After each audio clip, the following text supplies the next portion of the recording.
सच बताएं, हम अपने लिए नहीं कर रहे हैं, हम केवल आपके लिए कर रहे हैं कि आपकी बेटी साक्षी ना हो जाए। हम इसलिए कर रहे हैं कि अब हमारे मंदिरों पर सोमनाथ जैसा कभी दोबारा हमला ना हो। हम इसलिए कर रहे हैं कि तुम्हारे बच्चे, तुम्हारे जीते जी उन माँ बाप से पूछना जिनके बच्चे घर छोड़कर दूसरे मजहब में चले गए, जिनकी बेटियां घर से भाग गईं, कश्मीरी पंडितों को भगा दिया। यहीं दिल्ली में यमुना के पास पाकिस्तानी हिंदू हैं शरणार्थी, उनको रहने के लिए निवास नहीं है, लाइट नहीं है। उनके पास जब जाओ और पूछो कि वहां पाकिस्तान में क्या हाल था, उनकी बेटियों को, छोटी छोटी बच्चियों को उठा लिया गया, 13-13 साल की बच्ची को उठा ले गए।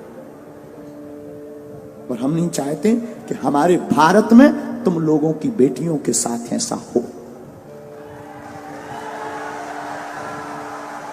सिर्फ हिंदुत्व की बात, सनातन की बात हम इसलिए बोलते हैं। क्षमा करना, जो पुलिस में भी हैं उनके ऊपर भी कितने हमले कहां कहां नहीं हुए, बंगाल में। हम नहीं चाहते लौटकर हमारे राष्ट्र के इन सिपाहियों के ऊपर कोई उंगली उठाए। इसीलिए हम हिंदुत्व की बात करते हैं, इसीलिए हम सनातन की बात। हमें कोई शौक नहीं चढ़ा है, ना हमें यश पाना है, ना हमें सम्मान, ना हमारी कोई पार्टी है कि हमें राजनीति करनी। हमें कौन सी राजनीति करनी? हम तो तुम्हारे लिए बोल रहे, तुम्हारी आने वाली पीढ़ी के लिए बोल रहे, तुम्हारे लिए जी रहे। वरना हमारा दरबार अच्छा खासा चल रहा है, दरबार में कोई कमी नहीं। हम तो प्रोफेशनली लाइफ जी लेंगे, ज्यादा परेशान होंगे, प्रोफेशनली लाइफ जी लेंगे, अपना दरबार लगाएंगे, बस अपने आराम से रहेंगे, न लेने माधव का न देना माधव का। लेकिन क्या इससे राष्ट्र का भला होगा? नहीं होगा। हम तुम्हारे लिए जी रहे हैं। इस वीडियो को जरूर तुमसे प्रार्थना है कि तुम्हारे अंदर अगर जमीर है, जागो। हम ये नहीं कहते तुम सपोर्ट करो हमारा, तुम्हें जहां जो करना वो करो, लेकिन हां, बात जब सनातन की आ जाए तो प्लीज चुप मत बैठना।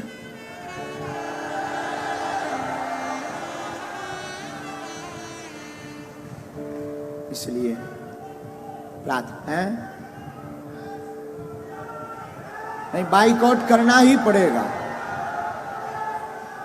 बिना उसके काम भी नहीं चलेगा। जो ऐसा चलाए और जो ऐसा करे उसको देखना, उसके पंडालों में जाना बंद कर दिया जाए। अब बाबर का देश नहीं, रघुवर का देश है यार, बेफिजूली। हमने राम के लिए इतने साल कोर्ट में माथा पच्ची की, भगवान कृष्ण की पूजा नहीं खुलकर कर पा रहे, राम की यात्राओं में पत्थर लग रहे, पाल घर में संतों को पत्थरों से पीट पीट कर बर्बरता, निर्दयता से मार दिया जाता, और लोग कहते तुम चुप बैठो। और हां, हमारे बोलने से और तुम्हारे जय श्री राम केवल मोबाइल चलाने से भारत हिंदू राष्ट्र नहीं बनना है। तुम्हें आवाज उठानी पड़ेगी और जैसे को तैसा जवाब देना पड़ेगा, तुम्हें घर से बाहर निकलना पड़ेगा। क्योंकि हम कोई राजनेता नहीं है कि तुमने ताली पीटी और वोट दिया हम चले गए। हम सनातन के सिपाही हैं। जब तक तुम्हारे अंदर जुनून और जोश नहीं भर देंगे, जब तक तुम्हें सड़कों पर तूफान, मंदिरों में भीड़, सड़कों पर तूफान चाहिए, हमें राम राज्य से भरा हिंदुस्तान चाहिए। और आज तुम जवाब नहीं दोगे, कल तुम्हारी कोई नहीं सुनेगा। 5-6 प्रदेश में हिंदू अल्पसंख्यक हो गए, यूपी में भी हो जाओ, भारत में भी हो जाओ। तो अगर नहीं ऐसा चाहते हो तो आओ, चाहते हो तो ठीक है, तुम्हारी इच्छा, हम तो बोल सकते हैं। नहीं चाहते हो, तुम्हारे अंदर जमीर है। हमारे पूर्वजों ने राम के लिए अपने प्राण त्यागे हैं। भारत के लोगों, तुम्हारे पूर्वजों ने संस्कृति और संस्कार और भारत को बचाने के लिए बलिदानियां दी हैं।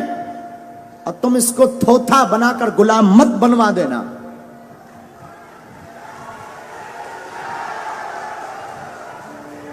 दूसरी बात, भारत में 80% सनातन हिंदू रहता है, 20% अन्य मजहब के, और 20% जब अन्य मजहब के हैं वो तुम्हारा ये हाल है कि तुम अपनी बात नहीं बोल पा रहे। जिस दिन तुम 50% से नीचे आ जाओगे घरों में नहीं रह पाओगे।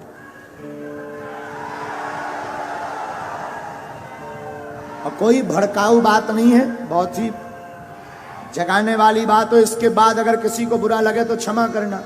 हम तो देखो जगाने आए हैं, जगाने की बात करेंगे। बोलो जय सिया राम।